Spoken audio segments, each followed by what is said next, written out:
trucks built to serve. Good Tuesday morning to everyone. I'm Jenna Wolf. This is First Things First. Nick Wright, Brandon Marshall, Kevin Wilds with us. And as we enter week 11 in the NFL, we are starting out with football.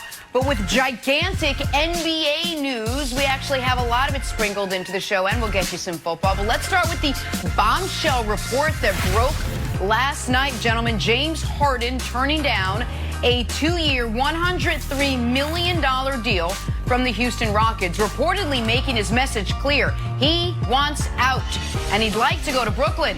Wilds, I'm just going to say it again. Houston, you've got a problem. The Rockets and Nets have reportedly been in contact, but so far to no avail. So, Nick, I'll start with you. My expressions aside, are you surprised Harden reportedly said no to becoming the first $50 million a year player? No, because at this point, money, it's not that it's meaningless to James Harden, but it's close to it. Some figures for you. $200 million. That's how much guaranteed money James Harden has generated off the court, thanks to Adidas. $210 million. That's how much guaranteed money James Harden has already earned on the court. And $140 million, that's how much guaranteed money James Harden has left on his current contract. Add all those figures up, and you get well over $500 million. So no, agreeing to pick up his player option and then tack 2 more years on the back end of a deal for a team that is no longer stewarded by Daryl Morey, I'm not surprised it's not attractive to him. Brandon, the only thing left for James is a championship. He's got the MVP, right. He's got the scoring title, got the assist title. He's one of the 30 greatest players in the history of the sport, statistically speaking. But he is not talked about like that because he's been to 1 finals, and it was as a 6th man.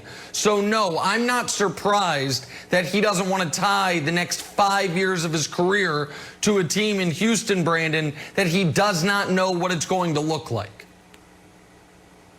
Yeah, and I'm not surprised either. And Nick, some would say he will actually make even more money if he goes to New York and he wins a championship. Like, that is the thinking. You're a legend forever. That you go down in history. So I'm not surprised. And then also, there's nobody left in Houston. The general manager is gone. The head coach is gone. Your wingman wants out. So why would you want to stay there? I think LeBron James totally changed the mindset of the athlete and how we approach business. When LeBron James started controlling his own narrative and he started controlling his journey, everybody started thinking about, wow, what's the best situation for me? And that's what James Harden is doing here. James Harden is looking at this exactly to what you said, Nick. And like, what is the best situation for me? Where can I go and excel, win a championship, and continue to build on my career? So while I'm not surprised by this, I don't know if it gets done. I don't know how all this is going to work out. But if it happens, it's going to be interesting. Yeah, so I think if he goes to Brooklyn, they win the championship. And I've been shocked in the last few days the amount of people saying it doesn't work. And always the sign of if something is going to work or not, and Nick, I know we talk about it, is like, what does your opponent not want you to do? So you know that's like, hey, Anthony Davis, great news. Kyrie and KD got James Harden. Fantastic. We're going to roll to another championship. Yes, also Taco Tuesday. We just know it's going to we just know they're going to win the championship. The tricky part here is the narrative needs to switch on James Harden if this moves.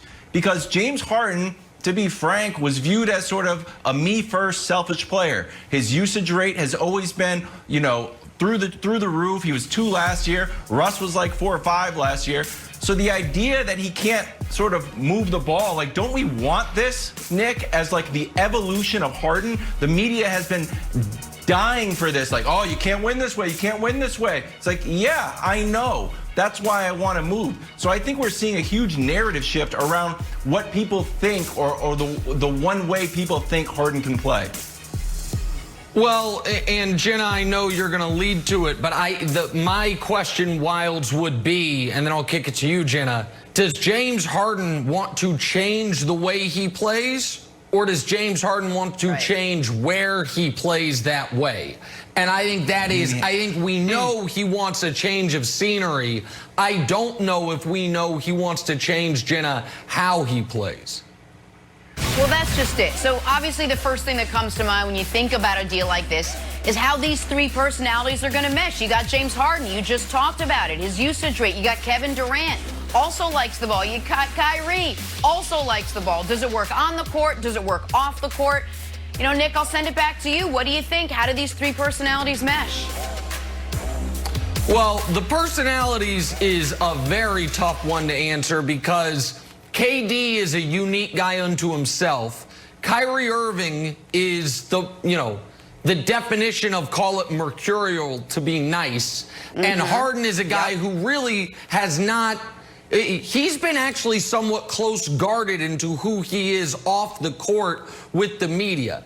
I think basketball-wise, Brandon, KD and Harden would work great. Because Durant, one thing he proved in Golden State is the big playoff moments aren't too much for him. He's not afraid of them, and that is where Harden has struggled.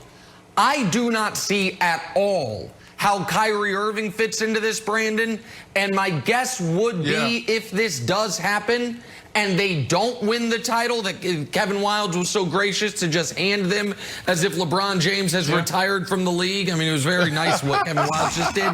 I think Kyrie Irving, who was supposedly going to be Kevin Durant's wingman, Kyrie Irving would be the one in trade discussions a year from now if this got done and it didn't end in a championship. Yeah, but Nick, I think it's less about their personalities and more about them on the court and how they ball. When you think about it, and Kevin, you talked about the usage rate and what, is Harden willing to change? Well, at the end of the day, these players are smart. They're some of the smartest, basketball players on the planet. It's not just all physical. So you got to think that they're sitting back having these conversations about how do we sacrifice? And that is the question. Are we willing to sacrifice? Before any of this happens, those three guys have to come together and have that conversation. Now, sometimes you got to save the player from himself because they all think that they can get it done. But when you really look at this, we're looking at today's NBA. We're looking at guys that need to be able to create, guys that need to be able to shoot the ball. All three of those guys do it well. So it comes down to who is going to sacrifice, who's going to be able to play off the ball. So, Kevin, I think this can work if they have real conversations and they sacrifice. But to me, if I'm a player in this situation, I'm looking at how we can potentially win two championships.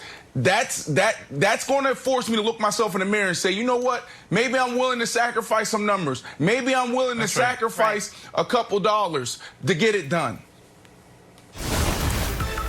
All right, Wildes, I want to get your take on this. Let's play a little drawing a blank. In the midst of all the craziness last night, Harden posted this video to his Instagram story, uncapping his bottle of water. So many different ways to interpret this.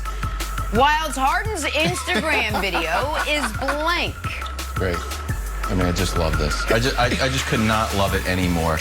The idea that we're like, hey, we're waiting to hear from James Harden. It's like, okay, everyone, how about a riddle?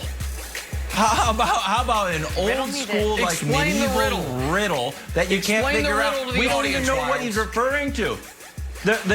Everyone knows. Everyone knows what this is. I'm not gonna. I have to be like the. Oh my gosh! All right, if it's a cap, it's a.